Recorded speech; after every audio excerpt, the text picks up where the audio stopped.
In an MSNBC opinion editorial entitled Nikki Haley, What Are You Doing? Arguing for a higher retirement age, it's awful both as politics and policy. Former South Carolina Governor Nikki Haley had a good night at the first Republican presidential debate Wednesday, outperforming expectations and even winning the night in the eyes of a significant chunk of Republican voters.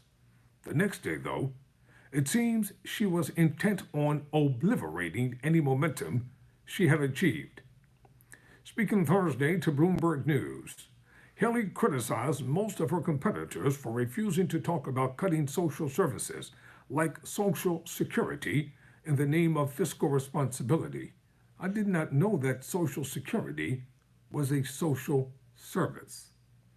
As an example of the kind of reform she favored, she suggested raising the retirement age for receiving Social Security benefits, quote, to reflect life expectancy, close quote. Then came the big swing and a miss.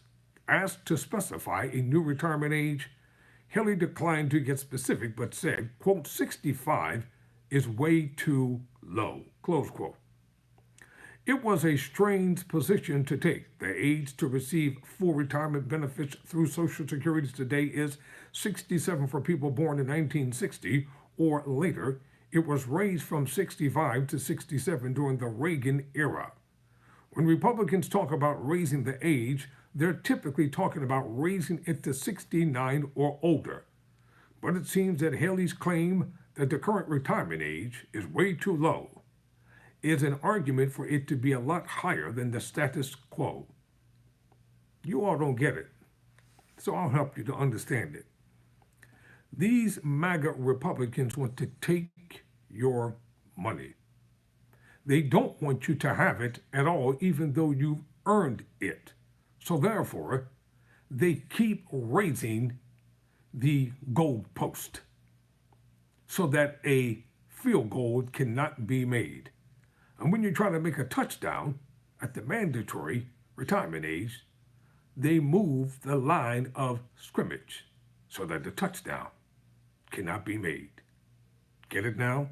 They want your money. Fortunately, for those of us who don't thrill at the idea of working until we die, Haley's suggestion is so politically unpopular that it has little chance to become policy. Maybe that's why most of her competitors haven't joined her in arguing for a higher retirement age. They know arguing for it doesn't make sense. Poll after poll shows that across the political spectrum, the overwhelming majority of Americans don't want the government to raise the retirement age. A Quinnipiac University survey released in March found that 77% of Republicans, 81% of Democrats, and 75% of independents, that's me, objected to raising the retirement age. Privatizing Social Security, another way of reducing Social Security benefits, was a hobby horse for Republicans in the neoliberal era. But they couldn't sell it. George W. Bush's 2005 push to partially privatize Social Security was unpopular, and polling revealed that the more he lobbied for it, the more the public disapproved.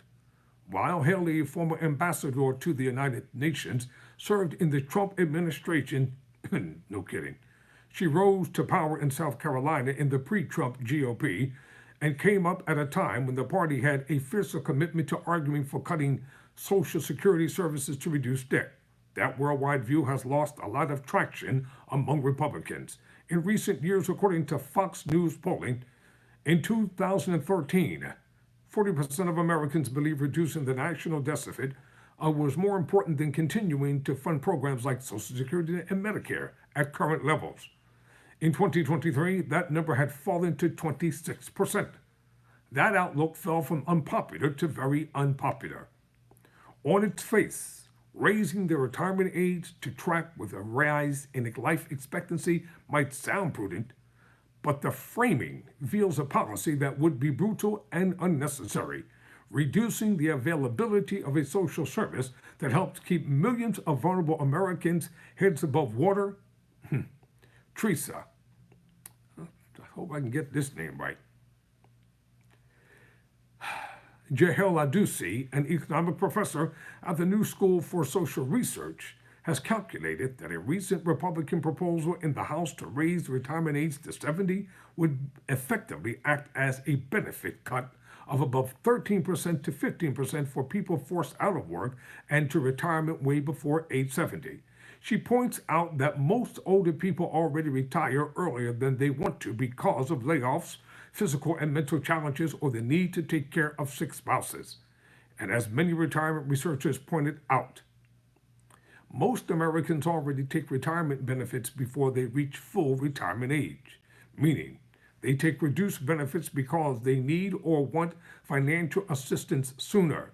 Raising the retirement age would cut off a huge number of older Americans who are acutely vulnerable to poverty and desperate for a reprieve from punishing work, instead of pouring back Social Security to rob the recipients who need it the most.